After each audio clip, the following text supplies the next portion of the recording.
आपने देखा है किसी दबंग की बहन बेटी के साथ में कभी कोई बलात्कार देखा होता हुआ?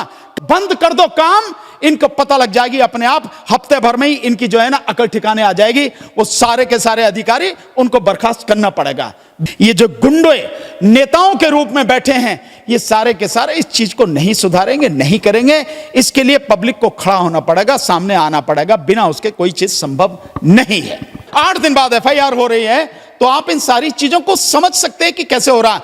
हां, मैं मानता हूं कि अगर पब्लिक ने यह समझा कि यह भी कांड बिल्कुल निर्भया कांड की तरह है, और निर्भया कांड के बाद कानूनों में इतना संशोधन होने के बाद, इतना कठोर कानून बनने के बाद भी अगर लगातार वो सारी चीजें जारी हैं, तो जनता को सड़क पर आना चाहिए और यह व्यवस्था कैसे सुधरे उसके लिए लगातार आवाज उठानी चाहिए।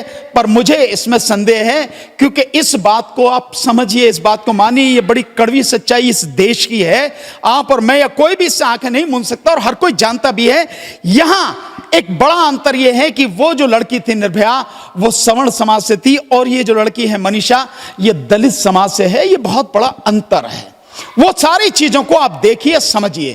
तो मुझे नहीं लगता है कि ऐसा कुछ होगा, पर फिर भी हम लोग, जो भी समाज के लोग हैं, पूरी कोशिश, बाकी और जो लोग हैं, जितने भी सामाजिक कार्यकर्ता हैं, जागरूक साथी हैं, सब लोग कोशिश कर रहे हैं और करेंगे।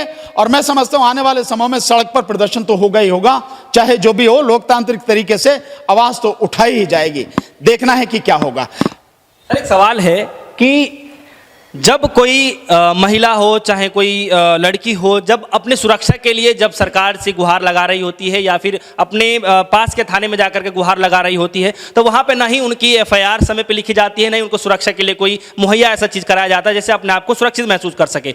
अब बात सर मैं ये कहना चाह रहा हूँ कि 8 दिन के बाद एफआईआर लिखी जा रही है, क्या ये नहीं लग रहा है, और चाहे ऐसा नहीं करना चाहिए सरकार को, कि जो 8 दिन के बाद इतना देर से जब एफआईआर लिखा जा रहा है, तो उन पुलिस वालों के ऊपर भी कोई ऐसी कार्रवाई बनानी चाहिए, चाहे करना। सरकार नहीं करेगी, सरकार तो चाह ही रही है सब कुछ करना, सरकार कुछ नहीं करेगी। हां, मैं आपकी बात जो है, आपकी बात को इस तरह कि सरकार नहीं करेगी, हो सकता है या होना चाहिए, ये होगा नहीं होगा मुझे नहीं मालूम, कि इलाहाबाद हाई कोर्ट को, क्योंकि स्टेट का जुरिडिक्शन जो है वो कोर्ट के, इलाहाबाद हाई कोर्ट के पास में है, या सुप्रीम कोर्ट, क्योंकि सुप्रीम कोर्ट की बड़ी जबरदस्त डायरेक्शन इस सिलसिले में रही हैं और कानून जो बना है, तो सुप्रीम कोर्ट को और इलाहाबाद हाई कोर्ट को, इनमें से किसी को भी सुमोटो एक्शन लेना चाहिए।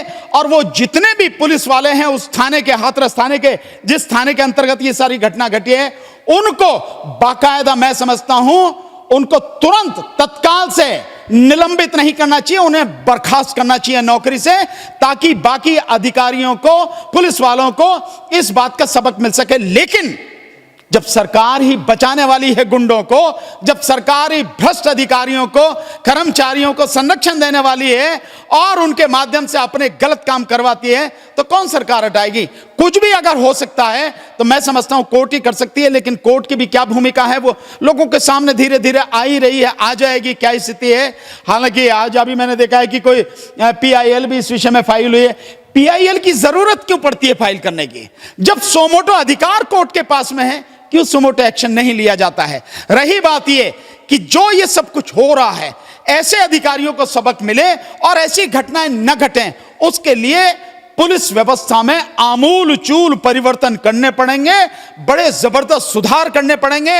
और अगर लगता है, मैं समझता हूं कि यह सिस्टम जब सड़ चुका है, तो एक नया सिस्टम लाना चाहिए, ताकि इन्वेस्टिगेशन प्रॉपर तरीके से, ईमानदारी से हो सके, लोगों को न्याय मिल सके, निष्पक्ष जांच हो सके, विवेचना हो सके, ये सब करना पड़ेगा। लेकिन सुप्रीम कोर्ट ने 2005-6 में बाकायदा डायरेक्शन दी है कि पुलिस में सुधार होने चाहिए, अभी तक तो किसी ने किया नहीं है। आप समझिए 14-15 साल बीत चुके हैं, लगातार ये चीज आ रही है, अभी तक तो कुछ हुआ नहीं, आगे होगा भी नहीं। और मैं दावे के साथ आपको एक बात कहता हूं कि पुलिस सिस्टम में जब तक सुधार नहीं होगा, और ये जब तक भ्रष्ट नेता रहेंगे, गुंडे नेता बनते रहेंगे, तब तक ये होना भी नहीं है। तो पुलिस सिस्टम में जब तक सुधार नहीं होगा, तब तक कुछ नहीं होगा। और जिस दिन पुलिस सिस्टम सही हो गया, जिस दिन पुलिस ने ईमानदारी से काम करना शुरू कर दिया, जिस दिन इन्वेस्टिगेशन, वाकई में जो इन्वेस्टिगेशन होती है वो होने लगी, तो आप मान लीजिए इस देश की 70% समस्याओं का समाधान हो जाएगा। लेकिन ये जो बेईमान नेता बैठे हैं, ये जो गुंडे नेताओं के रूप में बैठे हैं, ये सारे के सारे इस चीज को नहीं सुधारेंगे, नहीं करेंगे। इसके लिए पब्लिक को खड़ा होना पड़ेगा, सामने आना पड़ेगा, बिना उसके कोई चीज संभव नहीं है। हाई कोर्ट, सुप्रीम कोर्ट बेशक चाहे जितने आदेश पारित करती रहे, देते रहे, कितने सुझाव देते रहे, डायरेक्शन देते रहे, गाइडेंस करते हैं, कुछ भी नहीं होना है। यह तभी संभव है जब राजनीति में अच्छे लोग आएंगे और इन सारी चीजों को समझेंगे। अफसोस कि अच्छे लोग घरों में बैठे हैं, दुब के बैठे हैं, डर के बैठे हैं और केवल अपने बीवी बच्चों तक ही सीमित हैं। जनता से उन्हें कोई लेना देना नहीं है, देश से उन्हें कोई लेना देना नहीं है, इसलिए सब कुछ होगा नहीं। जहां तक इस केस की बात है, इस केस में या तो पुलिस प्रशासन सही हो तब हो सकता, या पुलिस प्रशासन आप देख रहे हैं कि जब पूरे सबूत मिटाने के लिए ये सारी की जा रही है और एडीजीपी तक जो जिस तरह के बयान दे रहे हैं, या पुलिस जिस तरह के बयान दे रही है कि रेप भी नहीं हुआ और जो उसकी हड्डी भी नहीं टूटी है, ना गले की, ना रीढ़ की, और ना ही जो है, तो आप समझ सकते हैं। और जबरदस्ती अंतिम संस्कार किया जाता तो क्या होगा। दो ही काम है, मैं इस तरह इसको आपको समझाने की कोशिश करूंगा कि यह कैसे होगा। पुलिस सुधार तो जब बता दिया आपको कैसे होगा। अगर नहीं होता है तो इन सारे सबके लिए नंबर 1, ये वाल्मीकि समाज के भाइयों की बेटी है, उनके लिए सबसे बढ़िया तरीका यह है, इस देश में किसी भी जगह आज ही से, इसी पल से सफाई करना बंद कर दो। तुम हो जो इस देश की गंदगी साफ करते हो, बंद कर दो। सड़ जाए देश को, मरने दो लोगों को, चाहे राष्ट्रपति का घर हो, राष्ट्रपति भवन हो, प्राइम मिनिस्टर हाउस हो, कोई भी हो, मंत्रालय हो, शहर हो, दफ्तर हो, बंद कर दो काम। इनको पता लग जाएगी अपने आप, हफ्ते भर में ही इनकी जो है ना अकल ठिकाने आ जाएगी। वो सारे के सारे अधिकारी, उनको बर्खास्त करना पड़ेगा। दूसरा, अगर नहीं होता है, जब जातीय हिंसा होती है और प्रशासन और शासन गुंडागर्दी पर उतर आए और केवल सांप्रदायिक और जातीयवाद फैलाने पर लगे रहे, तो उसका केवल यही है, ये कानूनी नहीं है, लेकिन इसके अलावा कोई तरीका भी नहीं है। मालूम है क्या किया था फूलन देवी ने?